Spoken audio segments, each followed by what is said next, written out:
Time to bring in the Trade Minister. Dan Tehan has just returned from a trip overseas. Minister, good to see you. Thanks for your time this morning. So still no official UK or EU trade deals. You were snubbed by the French. Did anything positive come out of your trip? Absolutely. Had very good discussions in London over the last 2 days on the Australia-UK Free Trade Agreement. We are literally millimetres away from being able to ink that deal. Very good discussions in Europe as well. Both the European Union and Australia recognise that that free trade agreement is in both our interests. So now it's a matter of us just getting on with it and making sure we get the outcome that we want. Obviously, I was in India. They're very keen to progress a free trade agreement. We're going to see what we can do before Christmas. And also when I was in the United Arab Emirates, both the UAE and the Gulf Cooperation Council are very keen to move on a free trade agreement. So the plate is very full at the moment, and we've just got to now get on and see what progress we can make, in doing that last little bit of finalising the UK FTA, but also in progressing these other potential agreements. Okay, given you were able to press the flesh with your colleagues overseas for the last couple of weeks, are you able to elaborate on how much of a diplomatic setback it is to not have improved climate commitments? Well, look, one of the things that we've got to do is make sure as we transition our economy, we can do so in a way that strengthens our exporters and strengthens our regions in particular. We've got to make sure that our plan that will get us to net zero will take our regions and our exporters with us. And if we do that, we get the right outcome.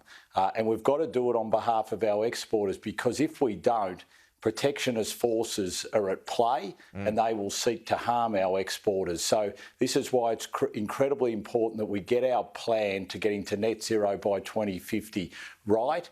It's why we have to make sure that we understand there will be an impact on the region. So we've got to take our regions with us and support us. We've got to make sure our dairy processors, our meat processors, our aluminium smelters, they all come with us, and we make sure that they're part of the transition. And we do that, we strengthen our economy and we strengthen our trading relationships. Carbon charges, they're from the EU. So our businesses will face carbon charges if we don't improve our commitments and lock them in before Glasgow.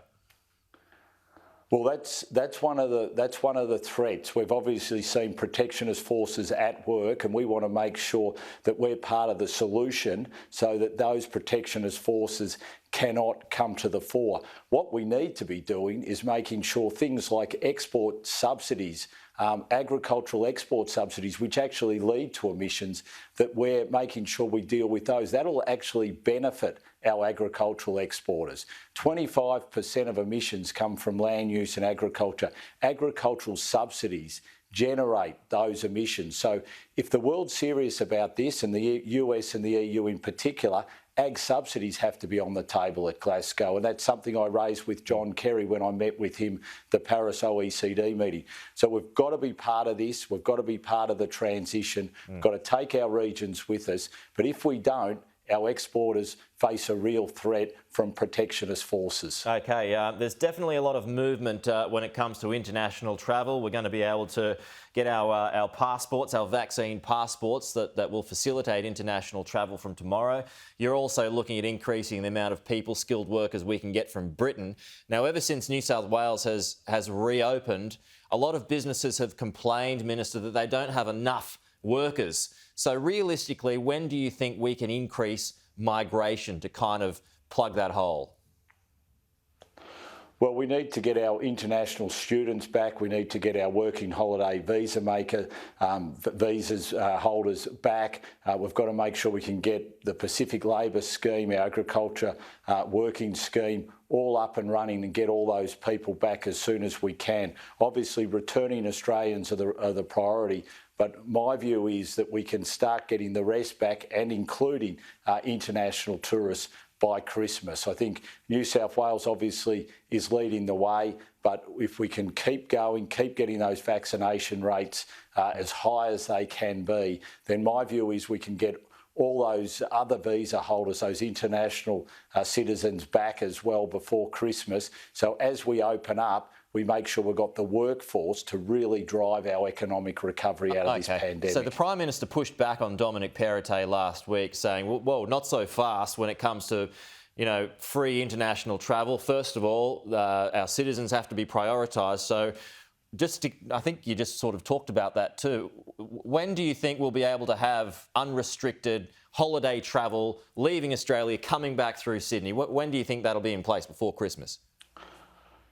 Well, my hope is, obviously we've got to get New South Wales to that double vaxxed 80% rate, and then we can start looking at these things. This is the national plans. Sorry. Yeah, that's been passed now, passed on the weekend, so we can move forward with that one.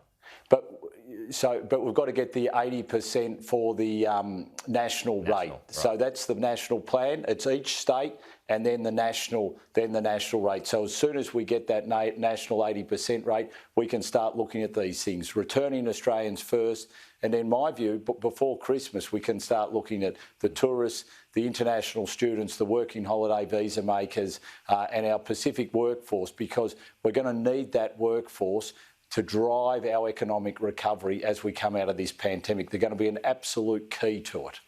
Dan Tehan, good to see you. Thanks for your time.